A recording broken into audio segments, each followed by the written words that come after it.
দিকটা শেষ হয়ে গেছে। মানে আপনার সংসার কিভাবে ধ্বংস হইলো? দিকটা নষ্ট হয়ে গেছে। কারা করছে, কিভাবে করছে, কি আর কিনো কিছুর প্রমাণ আমার কাছে নাই। কিন্তু আপনি বলেন, প্রমাণ লাগবে না, আপনি মুখে বলেন। দুধে প্রমাণ থাকতো তাহলে আমি এত অসম্মানী হইতাম না, আরে স্যার এত অসম্মানী হইতো না।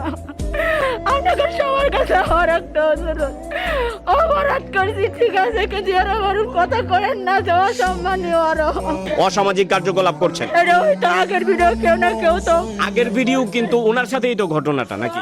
আগে ওনার সাথেই তো কেউ না কেউ তো এরকম কিছু করছে, তার সাথেই তো ঘটনাটা, আগের ভিডিও হইলো। করছেই আমি স্বীকারটা আগে কি ওনার সাথে শারীরিক সম্পর্ক হয়েছে? বলতে বলতেই তো ভিডিওটা হয়েছে নাকি?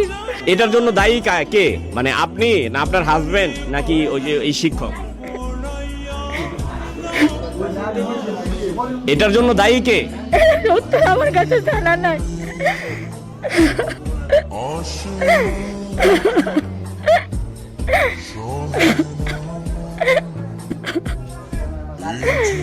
আর কথা বলতে পারতাম না, ওর কাছে আমার অপরাধ করছি বলে তো সব কথা মুখে না যান। প্রথমে একটা মেয়ে মানুষ, প্রতিদিন উনি প্রাইভেট পড়াইতে আইয়ে, ছেলেমেয়েরা আইয়ে, কালকেও পড়াইতে আইসে, স্যার আইসে পড়াইতে, মেয়ে করে আমি সুতরে গুছাই দেয়। আমি আমার বোনের বাসায় গেছি মার সাথে, হ্যান্তে আইতে আইতে 6:30 বেজে গেছে, আর স্যার আইসে 4:30 বাজে, আর আমি আইসি আমার বোনের কাছে 6:30 বাজে। তখন আমি উঠানে অনেক কাপড় ধুইছি, তো কাপড় লাইরে দিছি, আর আমার একটা গরু আছে, আমার শ্বশুর আমার এই গরুটা বাঁধছে, আর আমার হাঁস মুরগি আছে, সেটা আমি আমার ঘরে দিছি, সেন লাগাইছি, দরজা মারছি। পরে আমার মেয়ে, আমি, আমার ছেলে সারেই ঘরে আছে। পরে সবাই গেছে, পরে আমি উঠানতে কাপড় আইনা এই যে এই পাশের বারিন্দার মধ্যে লাড়ছি দড়ির মধ্যে। আমার ছেলে আর মেয়ে গেছে হেই করে, আর আমি তো বাড়ি থেকে কাপড় আইনে কাপড় লাড়তাছি, তখন সন্ধ্যা হয়ে গেছে, মানে মাগরিব আজান দেখা লাইছে। পরে আরেকজনে তারা তালা মারিয়ে দিছে গেটের মধ্যে, পরে স্যার বাড়িতে পারে। স্যার কি আপনার এখানে ছিল?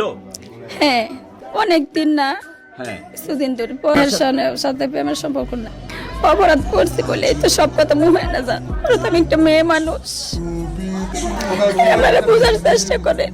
আমরা জানি কিন্তু ভিডিও গুলো আছে, হেরা জানে, যারা ভিডিও করছে, যারা ক্যামেরা সেট করছে হেরা জানে। আপনার হাজবেন্ড আছে? হ্যাঁ আছে। কি হয়েছে ঘটনা? আমি এত কিছু তো গুছাই কইতে পারতাম না। আপনাকে মানুষজন কেন আটকাইছে এই বাসায়? এখানে আমি প্রতিদিনই প্রাইভেট পড়াইতে আসি, গতকাল পড়াইতে আসছিল। হ্যাঁ, পরে পরে পড়াইতে একটু রাত হয়ে গেছে, পরে এখানে ছিল। পরে লোকজন বাইরে তালা দিয়েছিল, পরে আমি বের হইতে পারি না। একটা ভিডিও দেখা যাচ্ছে সোশ্যাল মাধ্যমে, সেটা আগের ভিডিও। ওই আগের ভিডিওটা কিরকম? জি, শারীরিক সম্পর্ক হয়েছে। আমাদের তো ওই অবস্থায় ধরে নাই, কি হয়েছে? শারীরিক সম্পর্ক হয়েছে। শারীরিক সম্পর্ক হয়েছে কার সাথে হয়েছে? ওনার সাথে। আমার নাম মোহাম্মদ উজ্জ্বল হোসেন, পেশা? দামলা উচ্চ বিদ্যালয়ের সহকারী শিক্ষক। বরাবরের মতো এখানে আমি পড়াইতে আসি, বিকাল 5টায় থেকে শুরু করি। কি পড়া? 7-8 জন পড়ে, অঙ্ক আর ইংরেজি ক্লাস। প্রাইভেট পড়া? জি, প্রাইভেট। তারপর পরে পড়ায় আমি চলে যাই।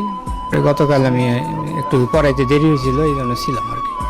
পড়াইতে একটু রাত হয়ে গেছিলো, এই কারণে এখানে ছিলাম। পরে পরে মাঝরাতে বাইরে থেকে লক করা হয় এবং নক করা হয় বাইরে বের হওয়ার জন্য। পরে আমরা বাইরে বের হয়েছিলাম। সারাদিন এখানে আছি। এখানে কেন আছেন? এখানে এলাকার লোকজন আমাদেরকে আটকাইছে। আমি চাই আমার সাথে গেলে আমি নিয়ে যাব।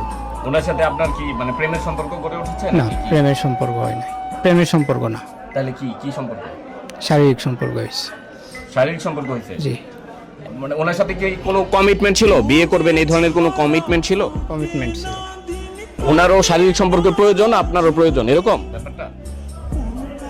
ব্যাপারটা কেমন একটু গুছিয়ে বলেন। জি, ওইরকমই আর কি। কি রকম শারীরিক সম্পর্ক মানে? উনি তো আরেকজনের ওয়াইফ। যার ওয়াইফ উনি তো আর এখন রাখবে না। হ্যাঁ, না রাখলে তো আমার নিয়ে যেতে হবে।